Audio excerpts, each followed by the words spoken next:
ਸਤਿ ਸ਼੍ਰੀ ਅਕਾਲ, ਮੈਂ ਹਾਂ ਮੋਹਿਤ ਤਲਵਾਰ ਤੇ ਤੁਸੀਂ ਵੇਖ ਰਹੇ ਹੋ ਪੰਜਾਬ ਟਾਕਸ 24।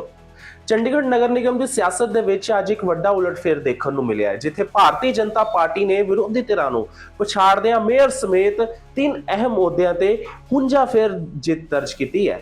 ਭਾਜਪਾ ਦੇ ਸੀਨੀਅਰ ਆਗੂ ਸੌਰਭ ਜੋਸ਼ੀ ਚੰਡੀਗੜ੍ਹ ਦੇ 29ਵੇਂ ਮੇਅਰ ਵਜੋਂ ਚੁਣੇ ਗਏ ਨੇ ਤੇ ਇਸ ਜਿੱਤ ਨੇ ਨਾ ਸਿਰਫ ਨਿਗਮ ਵਿੱਚ ਭਾਜਪਾ ਦੀ ਤਾਕਤ ਨੂੰ ਮਜ਼ਬੂਤ ਕੀਤਾ ਹੈ, ਸਗੋਂ ਆਮ ਆਦਮੀ ਪਾਰਟੀ ਤੇ ਕਾਂਗਰਸ ਦੇ ਗੱਠਜੋੜ ਤੇ ਵੀ ਖਤਮ ਹੋਣ ਦੀ ਮੋਹਰ ਲਾ ਦਿੱਤੀ ਹੈ। ਮੇਅਰ ਦੇ ਅਹੁਦੇ ਦੇ ਲਈ ਹੋਈ VOTING ਪ੍ਰਕਿਰਿਆ ਦੌਰਾਨ ਭਾਜਪਾ ਦੇ ਸੌਰਭ ਜੋਸ਼ੀ ਨੂੰ 18 ਵੋਟਾਂ ਪ੍ਰਾਪਤ ਹੋਈਆਂ ਤੇ ਵਿਰੋਧੀ ਧਿਰਾਂ ਦੀ ਗੱਲ ਕਰੀਏ ਤਾਂ ਆਪ ਦੇ ਉਮੀਦਵਾਰ ਯੋਗੇਸ਼ ਢਿੰਗਰਾ ਨੂੰ 11 ਅਤੇ ਕਾਂਗਰਸ ਦੇ ਗੁਰਪ੍ਰੀਤ ਸਿੰਘ ਗਾਬੀ ਨੂੰ ਮਹਿਜ 7 ਵੋਟਾਂ ਮਿਲੀਆਂ। ਜ਼ਿਕਰਯੋਗ ਹੈ ਕਿ ਇਸ ਵਾਰ ਪ੍ਰਸ਼ਾਸਨ ਨੇ ਪੁਰਾਣੀ ਪਰੰਪਰਾ ਨੂੰ ਬਦਲਦਿਆਂ ਗੁਪਤ ਬੈਲਟ ਦੀ ਥਾਂ ਹੱਥ ਖੜੇ ਕਰਵਾ ਕੇ, ਜਿਸ ਨੂੰ ਆਪਾਂ ਸ਼ੋ ਆਫ ਹੈਂਡ VOTING ਕਹਿੰਦੇ ਆ, ਉਹ ਕਰਵਾਈ, ਜਿਸ ਦੇ ਕਾਰਨ ਸਾਰੀ ਪ੍ਰਕਿਰਿਆ ਕਾਫੀ ਪਾਰਦਰਸ਼ੀ ਰਹੀ ਤੇ ਵੋਟਾਂ ਦੀ ਗਿਣਤੀ ਮੁਕੰਮਲ ਹੋਣ ਤੋਂ ਪਹਿਲਾਂ ਹੀ ਭਾਜਪਾ ਕੌਂਸਲਰਾਂ ਵੱਲੋਂ ਜਿੱਤ ਦੇ ਨਾਅਰੇ ਲਗਾਏ ਸ਼ੁਰੂ ਕਰ ਦਿੱਤੇ ਗਏ।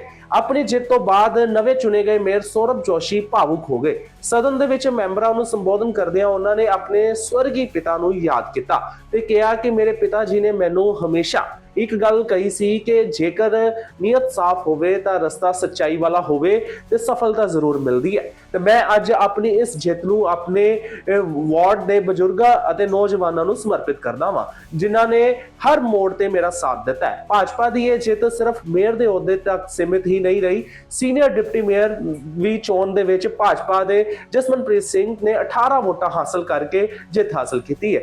ਇਸ ਦੌਰਾਨ ਕਾਂਗਰਸ ਨੇ ਸਦਨ ਦੇ ਵਿੱਚੋਂ ਵਾਕਆਊਟ ਕਰ ਦਿੱਤਾ, ਜਿਸ ਕਾਰਨ ਉਹਨਾਂ ਦੇ ਉਮੀਦਵਾਰ ਸਚਿਨ ਗਾਲਿਬ ਨੂੰ ਕੋਈ ਵੋਟ ਨਹੀਂ ਮਿਲੀ, ਜਦਕਿ ਆਪ ਦੇ ਉਮੀਦਵਾਰ ਮੁਨਵਰ ਖਾਨ ਨੂੰ 11 ਵੋਟਾਂ ਨਾਲ ਸਬਰ ਕਰਨਾ ਪਿਆ। ਇਸ ਤਰ੍ਹਾਂ ਡਿਪਟੀ ਮੇਅਰ ਦੀ ਚੋਣ ਦੇ ਵਿੱਚ ਭਾਜਪਾ ਦੀ ਸੁਮਨ ਸ਼ਰਮਾ ਨੇ 18 ਵੋਟਾਂ ਨਾਲ ਆਪ ਦੀ ਜਸਵਿੰਦਰ ਕੌਰ ਨੂੰ 11 ਵੋਟਾਂ ਨੂੰ ਹਰਾ ਕੇ ਜਿੱਤ ਦੀ ਹੈਟ੍ਰਿਕ ਪੂਰੀ ਕੀਤੀ। ਮਾਹਿਰਾਂ ਦਾ ਕਹਿਣਾ ਹੈ ਕਿ ਪਿਛਲੇ 2 ਸਾਲਾਂ ਦੇ ਵਿੱਚ ਆਪ ਤੇ ਕਾਂਗਰਸ ਦੀ ਇਕਜੁੱਟਤਾ ਦੇ ਕਾਰਨ ਭਾਜਪਾ ਨੂੰ ਸਖਤ ਚੁਣੌਤੀ ਮਿਲ ਰਹੀ ਸੀ, ਪਰ ਇਸ ਵਾਰ ਦੋਵਾਂ ਪਾਰਟੀਆਂ ਵੱਲੋਂ ਵੱਖੋ ਵੱਖਰੇ ਉਮੀਦਵਾਰ ਉਤਾਰਨ ਨਾਲ ਭਾਜਪਾ ਦੇ ਲਈ ਫਾਇਦੇਮੰਦ ਰਿਹਾ ਤੇ ਵਿਰੋਧੀ ਵੋਟਾਂ ਵੰਡੇ ਜਾਣ ਦੇ ਕਾਰਨ ਭਾਜਪਾ ਨੂੰ ਬਹੁਮਤ ਸਾਬਤ ਕਰਨ ਦੇ ਵਿੱਚ ਕੋਈ ਮੁਸ਼ਕਲ ਪੇਸ਼ ਨਹੀਂ ਆਈ। ਇਸੇ ਨਤੀਜੇ ਦੇ ਨਾਲ ਆਉਣ ਵਾਲੇ ਸਮੇਂ ਦੇ ਵਿੱਚ ਚੰਡੀਗੜ੍ਹ ਦੇ ਵਿਕਾਸ ਕਾਰਜਾਂ ਦੇ ਵਿੱਚ ਭਾਜਪਾ ਦਾ ਪੂਰਾ ਕੰਟਰੋਲ रहेगा। सौरभ जोशी नहीं जीता पहली बार। भारतीय जनता पार्टी के वो सैकड़ों कार्यकर्ता जो बूथ लेवल पे काम करते हैं, केरल जैसी विपरीत परिस्थितियों में काम करते हैं, अरुणाचल जैसी विपरीत परिस्थितियों में काम करते हैं, जम्मू कश्मीर के सरहदी इलाकों में जो काम करते हैं, आज उनके आशीर्वाद से उन कार्यकर्ताओं के जो दिन रात लोकहित में जो काम करते हैं, भारतीय जनता पार्टी के सैकड़ों कार्यकर्ताओं के दम पर आज हमने ये 3 पद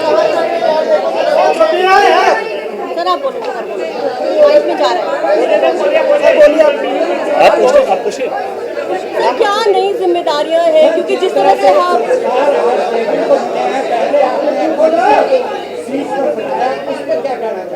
देखिए, पहले तो मैं सर्वप्रथम जो मैडम का सवाल है मैं उसमें जवाब देना चाहूँगा कि सैकड़ों कार्यकर्ता जो हमारे दिन रात जो विपरीत परिस्थितियों में काम कर रहे हैं। दूसरा, शेष नेतृत्व। आप देखिए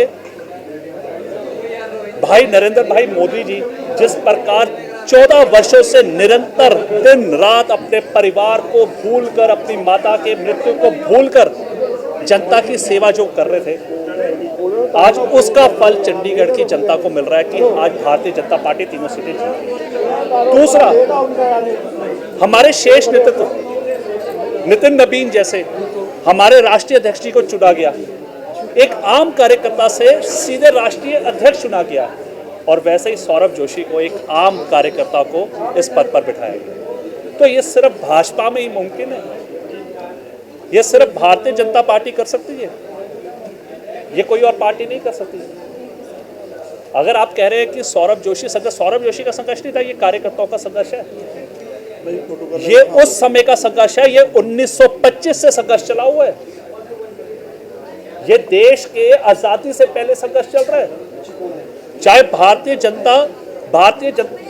जनसंघ थी, जब दीपक का निशान हुआ करता था और तब मजाक उड़ाया जाता था कि तेल खत्म हो गया दीपक का, और जब भारतीय जनसंघ ने विलय किया था जनता पार्टी के साथ, जब मूवमेंट खड़ा हुआ था, जेपी आंदोलन शुरू हुआ था, तो भारतीय जनसंघ ने सोचा कि हमें पार्टी से ऊपर देश हित में सोचना है, तो उन्होंने अपनी पार्टी को खत्म किया था हमने, और हमने जनता पार्टी में विलय किया।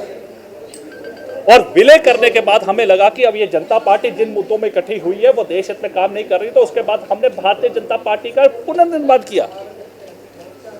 और जिस समय पार्टी जब बनी थी उतना ही मेरे वर्ष हो चुके हैं। 1980 में भारतीय जनता पार्टी का निर्माण हुआ, उस समय मेरा 1979 का मेरा बर्थ है, तो आज पूरे 46 वर्ष इस पार्टी को काम करते हो गए, भारतीय जनता पार्टी जनसंघ को। बाकी मैं आपको आज नहीं कहूँगा कि ये जीत, ये हार, ये चुनाव भारतीय जनता पार्टी इसको लेके नहीं लड़ती है। भारतीय जनता पार्टी सिर्फ एक चीज़ को लेके लड़ती है कि जब तक अंतिम पद पे बैठा व्यक्ति, अंतिम पद पे कौन होता है? जो गरीब व्यक्ति, जब तक अंतिम पंक्ति का व्यक्ति जब तक ऊपर ना उठ जाए तब तक हम देश को तरक्की वाला जीवन नहीं मान सकते। और आप देखिए, जब कोरोना काल में भारतीय जनता पार्टी के यशस्वी प्रधानमंत्री नरेंद्र भाई मोदी जी ने जब कोरोना काल में लॉकडाउन लगाया था, तो दुनिया भर में मजाक उड़ाया जाता था कि सबसे ज़्यादा बुरा हाल भारत का होगा। और देखिए क्या हुआ, उल्टा भारत ने अच्छे अच्छे देशों को दवाइयाँ और सामान पहुँचवाया था। हाँ, यहाँ दिक्कत देश में नहीं है, यहाँ पे नैरेटिव सेट करने वालों की दिक्कत है। वो नैरेटिव कौन सेट करता है? विपक्षी पार्टी के क्या रह गए जो कहते थे कि जिन्होंने आज़ादी दिलवाई है, आज उनके देश भर में कितने प्रदेशों में सरकार रह गई। दूसरा, आज जब आप लोकसभा में जाते हैं तो उनके कितने मेंबर ऑफ पार्लियामेंट रह गए, मात्र वो तो एक बस में भर के आ सकते हैं। वो सिर्फ नैरेटिव सेट करने के लिए काम करते रहते हैं। लेकिन हमें अच्छा लगता है कि जिस प्रकार वो नैरेटिव सेट करते हैं, हमें उतनी ऊर्जा मिलती है देश हित में और लोगों के काम करने के लिए। मैं फिर से एक बार अपने चंडीगढ़ के प्रदेश अध्यक्ष, देखिए अभी उन्होंने मेरे गाल खींचे थे, मेरे बड़े भाई की तरह। कहाँ चले गए अभी? कौन? जतेंद्र मल्होत्रा जी। गाल इसलिए खींचे थे क्योंकि बचपन से हम बड़े भाई की तरह उनको माना। संजय जी खींच रहे थे, बबला जी खींचे थे, भट्टी जी खींचे थे, ये सब बचपन से हम लोग काम करते आ रहे हैं। मुझे याद भूलता नहीं है, जब जस्टिस डीवी सहगल जी को यहाँ चुनाव लड़ाया गया था 1989 में, तब मैं पहली बार बूथ में बैठा था। मेरी उम्र कितनी थी? 10 साल। भट्टी जी उस समय जवान हुआ करते थे, अब संजय जी चले गए, अब मल्होत्रा जी चले गए, तो ये गाल से खींचे थे। हम पुरानी यादें ताज़ा कर रहे थे कि हम उस समय 10 वर्ष की आयु में, जब मैं जस्टिस डीवी सहगल जी ने लोकसभा का चुनाव चंडीगढ़ से लड़ा था, तब पहली बार मैं बूथ पर बैठा था। और आज जतेंद्र भाई मल्होत्रा जी ने, संजय टंडन जी ने, जो हमारे चंडीगढ़ की हमारे पूर्व अध्यक्ष अरुण सूद जी हों, चाहे धर्मपाल गुप्ता जी हों, चाहे ज्ञानचंद गुप्ता जी हों, चाहे यशपाल महाजन जी हों, चाहे कमला शर्मा जी हों, चाहे प्रेमसाद जैन जी हों, चाहे पंडित रामस्वरूप शर्मा जी हों, चाहे राजकुमार महाजन जी हों जो सबसे पहले यहाँ अध्यक्ष बने थे, और चाहे भाई संजय टंडन जी हों। इन सब के निरंतर जो इन्होंने चंडीगढ़ में काम किया, आज उसका फल हम जैसे कार्यकर्ताओं को, सुमन जी को, जसवंतप्रीत जी और सौरभ जैसे कार्यकर्ताओं को मिलता है। खुशी इस बात की भी होती है और भावुक भी हो जाता हूँ। जो आपने पूछा, मेरे पिताजी के बारे में आया था। पिताजी मेरे पूर्व अध्यक्ष रहे यहाँ चंडीगढ़ में 1991 से 93 तक के बीच में। वो उस समय गरीबों के लिए काम किया करते थे। तो इन लोगों को देख के मैं बड़ा हुआ हूँ। जितने भी यहाँ ये जो सारे हमारी पार्टी खड़ी है, सौरभ नहीं बना, मैं फिर से बार बार कह रहा हूँ मेयर, ये सब मेयर बने और चंडीगढ़ की जनता मेयर बनी। अब मुद्दे की बात पे आएंगे। अब मुद्दे की बात ये है कि मैं ऑफिस में आप लोगों को कब मिलूँगा, क्योंकि मुझे करनी है चंडीगढ़ की जनता की सेवा। अभी आप लोग मुझे ऑफिस में लेके आए, मैं ऑफिस में नहीं बैठना चाहता था, मीडिया वाले लेकर आए।